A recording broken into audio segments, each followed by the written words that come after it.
Wait, what? By Krishna's mercy. बंधु बधू रथ कही क्यों बचन निरूत्तर बाली तुलसी प्रभु सुग्रीव की चिति न कछु कुचाली. Quote, by bringing up the fact that Vali desired his brother's wife, Rama silenced Vali. But Tulsi says that for the same sinful deeds of Sugriva, Rama did not mind. Dohavali 1:57. If you ever browse the literary genre of biography, there is a certain approach that the authors tend to take.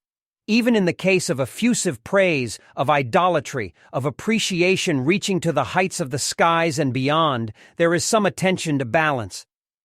That is to say, the authors try to be critical, to some degree. If they cannot think of anything negative to say on their own, they will reference other material. For instance, if they are presenting a work on a figure from history who was prominent several hundreds of years ago, part of the research process involves looking for any published works from that time that are negative in nature, things that would cast the main character in a different light. This approach satisfies several obligations. This is from the perspective of an honest person. For starters, it brings a level of respectability to the presentation. Balance is a byproduct of sobriety. Clear thinking, rational consideration, avoiding fanaticism, being careful not to follow blindly, not becoming an acolyte, as showing yourself as a fanboy would not be well received within scholarly circles. The other benefit is for the consuming public. They get a balanced viewpoint of the subject in question. They can make up their own minds as to the merits or demerits. They do not have to be swayed by a one-sided presentation. Do you feel this is one of the glaring gaps within the culture of Vedic literature? It seems that the Vedas themselves are unidirectional. They point only in the direction of praise. They urge others to follow gunagau, sing the transcendental glories gunas of the one who is both nirguna and saguna simultaneously. Would not a balanced approach be more helpful? Is that not one of the reasons people tend to turn away from religion? They do not want to fanatically follow this person or that. They are not ready for the regular prostration, for paying attention to offenses, for living in fear of pointing out obvious flaws. It is understandable that there would be such a misunderstanding in this area. On the surface, if placed on a scale, the praise is overwhelming. We take a celebrated work like Mahabharata and marvel at the sheer volume, the amount of Sanskrit verses to consume. Simply to read through the entire book in one lifetime is an achievement. We hear that the author, Vyasadeva, who is more like a compiler, actually had everything committed to memory.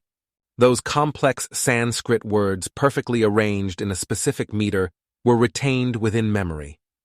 Since people cannot believe that a single person could produce such a volume of verses, let alone have them written down, they erroneously attribute the origin to some other source, such as mythology or a gradually morphing tradition. If we study closely, we will see that every side is already covered. It is not that Vyasadeva and others operate with their eyes closed. It is not that they are blind to perceived blemishes in relation to the origin of everything.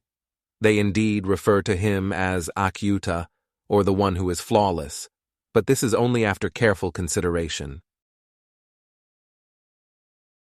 We have an interesting couplet from the Dohavali of Goswami Tulsidas. The poet remarks how the celebrated avatara of the Supreme Lord named Rama once silenced an opponent with a specific accusation. This relates to the pastime of Sri Rama slaying Vali, who was a powerful Vanar. The incident itself breaches several moral boundaries that have long since been followed by civilized individuals. Rama struck Vali in the back. The victim was not suspecting the attack.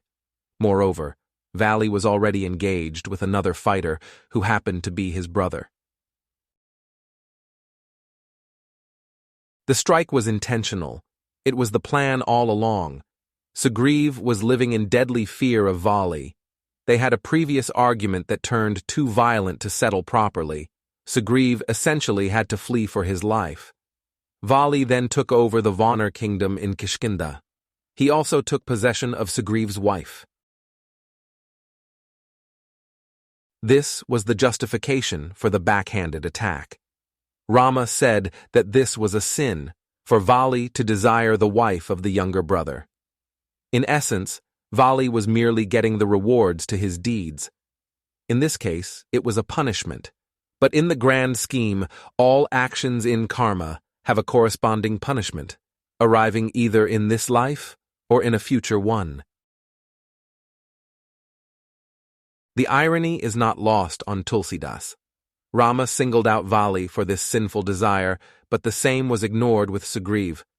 Through the death of Vali, Sugriva regained his kingdom. He also appropriated Vali's widow. In a magnificent display of hypocrisy, Rama did not punish Sugriva. The reason was obvious. Sugriva was a devotee. He was aligned with Rama. He had promised to help. He would assist in finding Rama's missing wife, Sita Devi. This incident confirms the principle presented in Bhagavad-gita. The Supreme Lord is always neutral. He does not wish will upon anyone. Everything in the material world is based on personal desire. Kama is like the fuel to pump the engines of karma, which operates in the land of birth and death. Samoham sarvabhuteshu, name dveshyo stina priya, ye bhajanti tu mam bhaktya, maite teshu chapya aham. Quote, I envy no one, nor am I partial to anyone. I am equal to all. But whoever renders service unto me in devotion is a friend, is in me, and I am also a friend to him. Lord Krishna, Bhagavad-gita, 9:29. There is a distinction for those who are friendly towards God. They essentially get an assist. They receive help because they have reached for it. They are no longer in competition with God. Tulsidas has assessed both sides of the story. He considers this hypocrisy to be wonderful, to be noteworthy, and to be worthy of mention and honor. The incident gives further insight into the nature of the relationship between the individual and the Almighty. Even hypocrisy can be something to celebrate when there is association with transcendence. In closing, when Sri Rama to view, the negative assessing too, how shooting Vali in the back, in most cunning attack, but no reason for shame, to assist devotee came, negative reactions assuming, Sugriva as king resuming.